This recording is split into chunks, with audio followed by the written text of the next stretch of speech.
What up, though, Lions fans? It's your boy, Chef, and you already know what time it is. It is time for the YAK Pod, episode 11, and we're gonna have to bring in some of the other fans. So, hi, how you doing, NFL fans?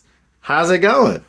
We say what up, though, in Detroit, so we'll reserve that for the Lions fans. But anyway, we're gonna talk about the Super Bowl.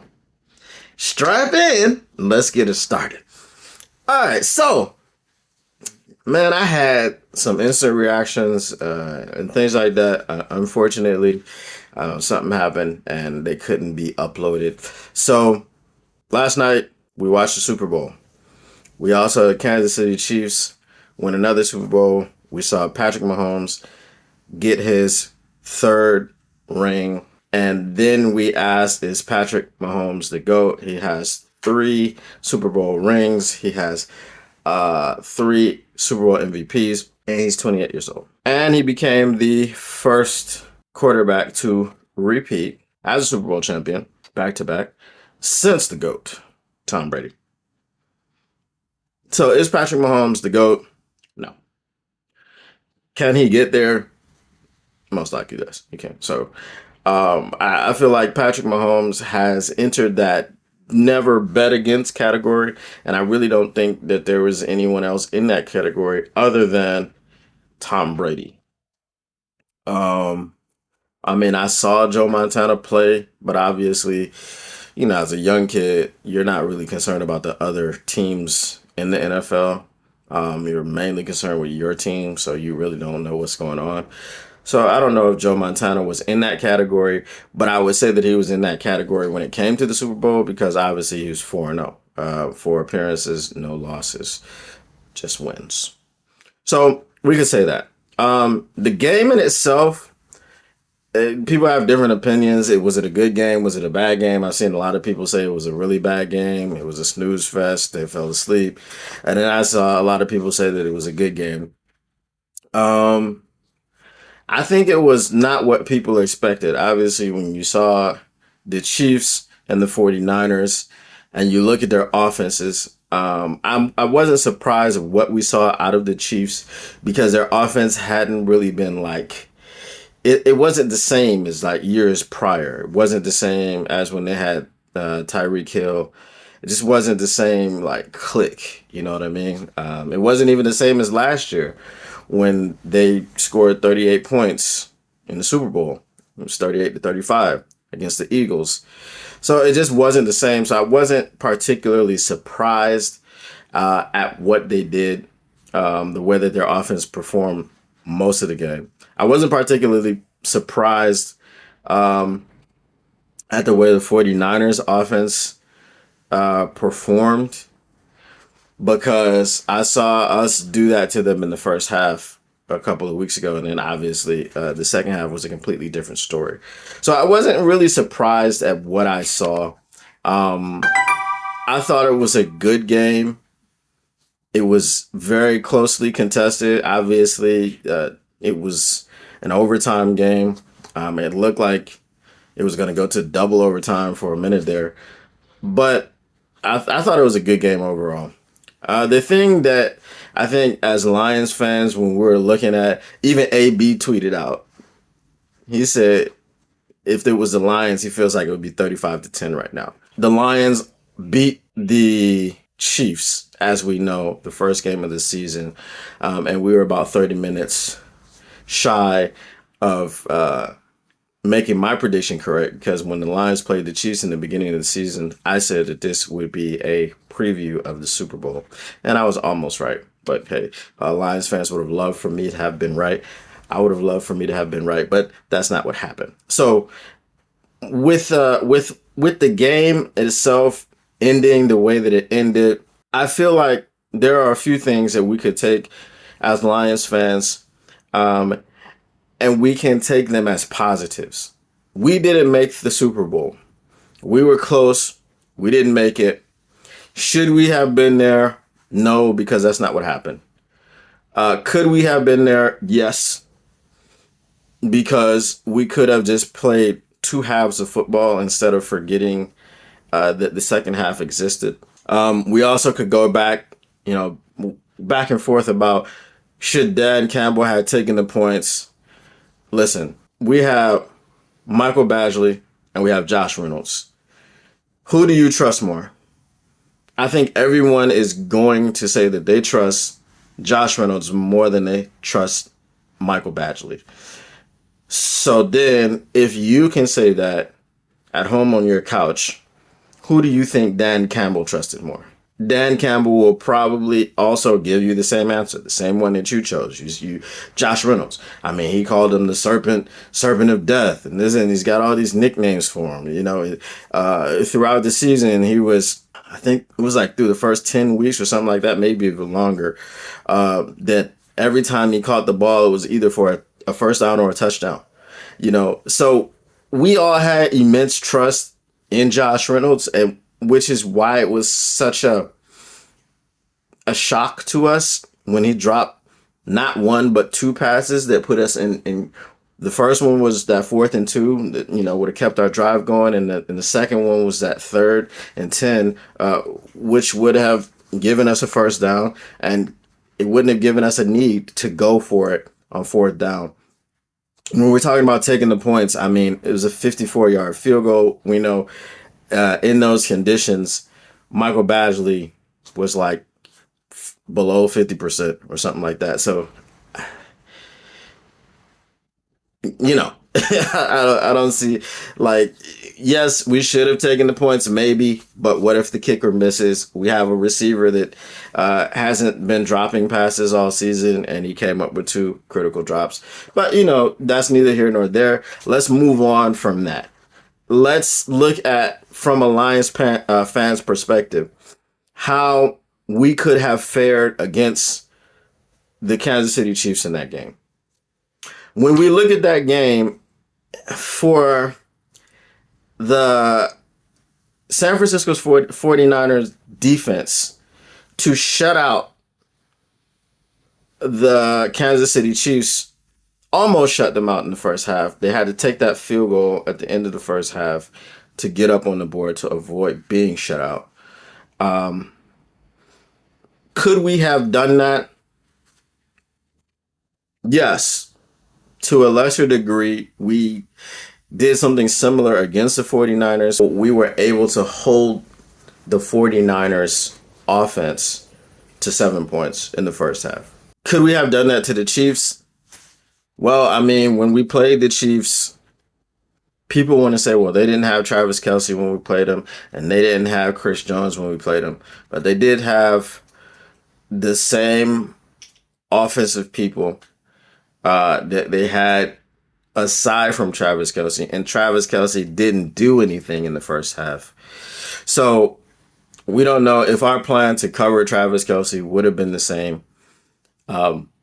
When we played against them, they put up 20 points total in the game.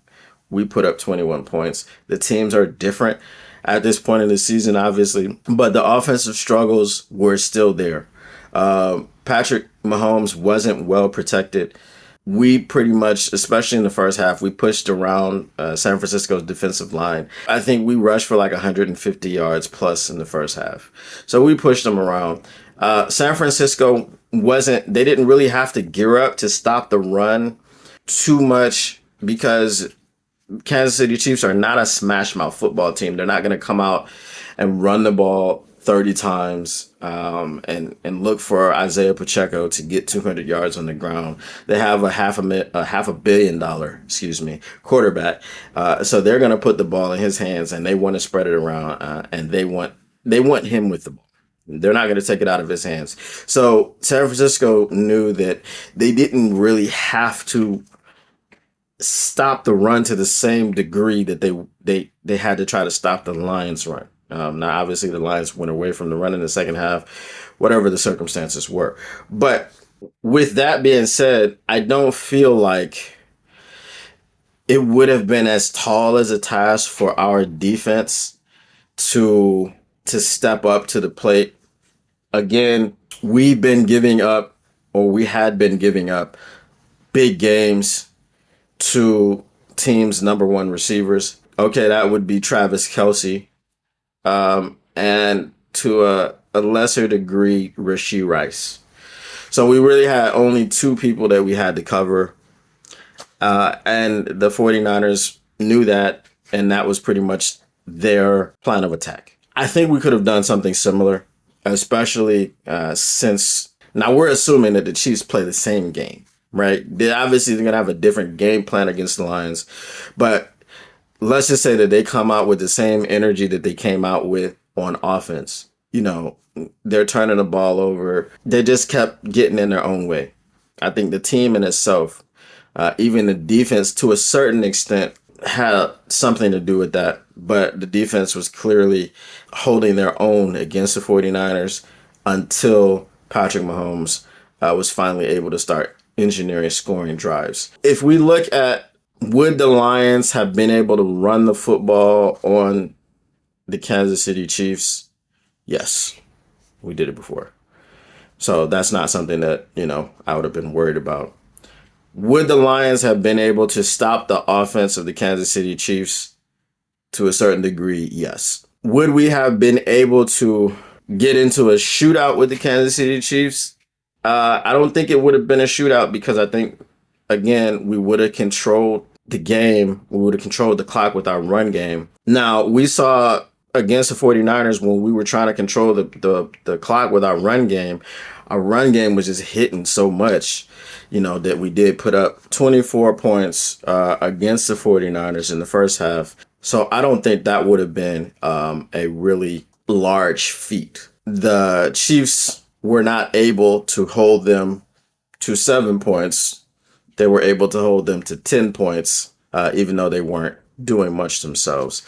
But my biggest takeaway with that game is even though the Chiefs were not playing their best, even though they kept getting in their own way, the situation with the 49ers not being able to create separation. After all the stops and the turnovers and the things of this nature, the 49ers' biggest lead of that game was 10 points. The Chiefs never trailed by more than 10 points. In the second half, they come out, Patrick Mahomes overthrows Travis Kelce, interception. The 49ers get the ball and do nothing with it. Now, when they got the ball and did nothing with it, I was looking at Brock Purdy. I was looking at something changed, right? And what changed was Spags ratcheted up the pressure. There was a lot of five-man pressures. There were timely blitzes. Brock Purdy's pocket wasn't clean. He didn't have a lot of time. There was some situations where he threw the ball and his hand was like coming down on somebody's helmet or shoulder pads. Like he was just really, really uncomfortable for that second half. And that was the difference.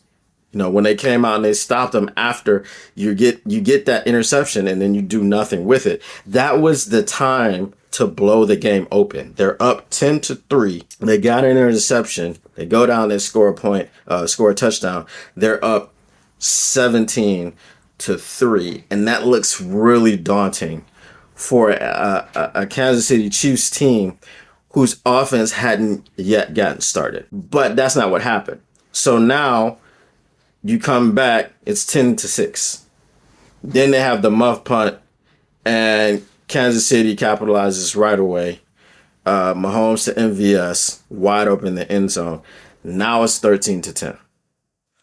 The momentum has completely shifted. And what's happening in this situation is that the 49ers have given life to the Chiefs. They didn't just give them the lead. They gave them life. Okay? The Chiefs wanted to go back to being themselves.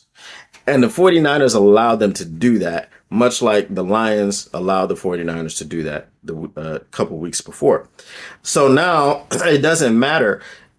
The 49ers went down and they scored a touchdown, blocked extra point. So the Chiefs going to go down and they're going to score a touchdown. Like, it's like now we can match you because you've allowed our offense to get going. So because they weren't able to create that separation, I never thought like the Chiefs were going to lose that game. When overtime came, when they kicked a field goal, we knew it was over. We knew it was done. They're like the 49ers knew it was over. Kyle Shanahan knew it was over. Christian McCaffrey knew it was over. Brock Purdy knew it was over. Debo Samuel knew it was over. Look at the sidelines when Patrick Mahomes is going on that game-winning drive. Not a single player that they showed looks confident. They didn't look like the defense was going to stop them and hold them to only a field goal. They didn't look like, man, this defense is going to create a turnover and we're out of here. We're done. They were like, man, we did all this. We pretty much controlled the game. We controlled time of possession. We kept the ball, out of Patrick Mahomes' hands. We didn't let them get started until, towards the end of the third quarter. We didn't let them do anything. We dominated this game, and we're still sitting up here about to lose. We're still sitting up here about to lose. So that's why I always say that Patrick Mahomes is in that don't bet against category. You don't bet against him. I mean, they did have an opportunity to win the game in regulation. But I don't think the back shoulder throw was what you should have done. I think that, he should have tried to hit him on the fade route. I think Travis Kelce comes down with that over the top of Fred Warner 9 times out of 10. There could have been a penalty called against Fred Warner for the back shoulder situation. Could have been a hold, could have been a pass interference. I don't know. They were confident, man. Like, you let them back in this game, and now we're going to overtime. So you don't want to give Patrick Mahomes a chance. And I think that's exactly what happened. The 49ers, despite everything that they did, they gave Patrick Mahomes a chance. And that was ultimately their undoing. Like, you can't do that. For next season, the 49ers are favorited by Vegas to win the Super Bowl. Historically, I don't have the stats with me right now, but historically, the Super Bowl loser doesn't make the playoffs the next year. So the fact that they are favorited to win the Super Bowl is wild. But obviously, Vegas wants you to throw your money. Obviously, if we look at us as fans, we're automatically thinking that the Lions are going back next year, because we fell short and we know that we had the ability to win that game, but we just didn't. So the 49ers fans obviously are thinking the same thing, So those 49ers fans are going to go out and they're going to put money on their team to win it and to go back and to win the Super Bowl. I don't think they get back next year. And it's not just because of the Lions. I believe the Lions will be there next year. It's just the way in which they lost that game, the mental stress and strain that now will creep into their minds whenever they get into a tight situation. And you have a really good quarterback on the other side. I don't think they're going to be able to come back from this right away. And who knows what changes will happen. I mean, we look at the Eagles, and that 10-1 start to me was fraudulent, because I was like, it's something just doesn't look right about this Eagles team. It doesn't look like the same team that went to the Super Bowl the year before. And we saw they lost 5 of their last 6 games, and then they got smacked in the mouth in the playoffs by the Tampa Bay Buccaneers of all people. So they lost a lot of pieces, though. And we don't know who the 49ers are going to lose. Who knows if Chase Young will be back? Who knows if there'll be some impact players that they lose in free agency? You never know. So I don't think they're going to be back next year. I don't think they're going to win the Super Bowl. I don't even think they're going to go to the Super Bowl. But we'll see. I mean, if it's the NFC Championship game again, the Lions versus the 49ers, I'm confident.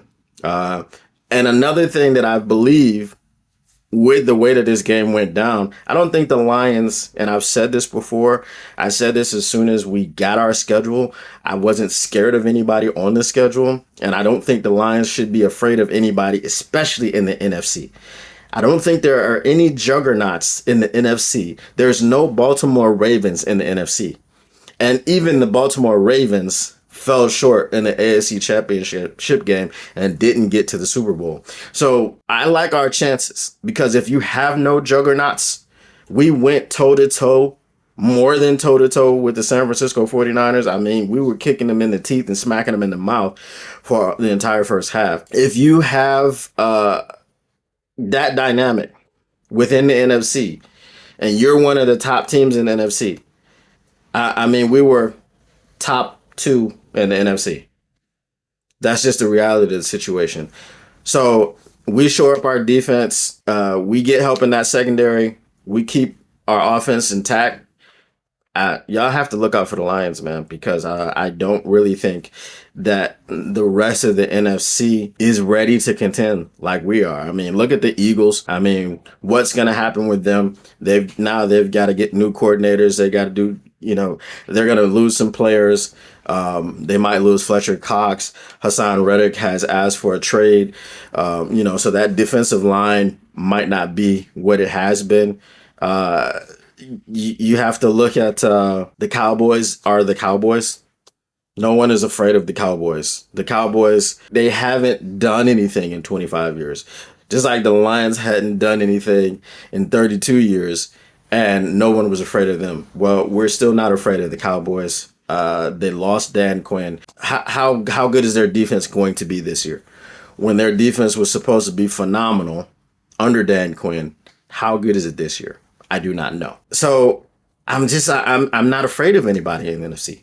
And I don't think you fans should be afraid of anybody in the NFC. I damn sure know that the Lions aren't afraid of anybody in the NFC.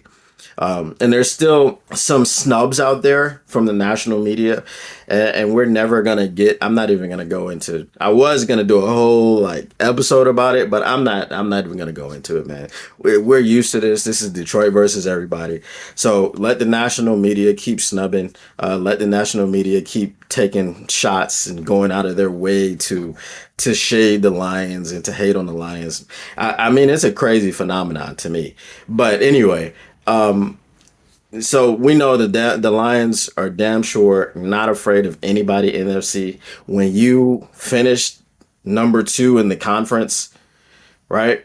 In the National Football Conference, you shouldn't be afraid of anyone. And you're not afraid of number 1 because you just didn't show up in the second half. That's all that happened. You didn't show up in the second half. We had them right where we wanted them.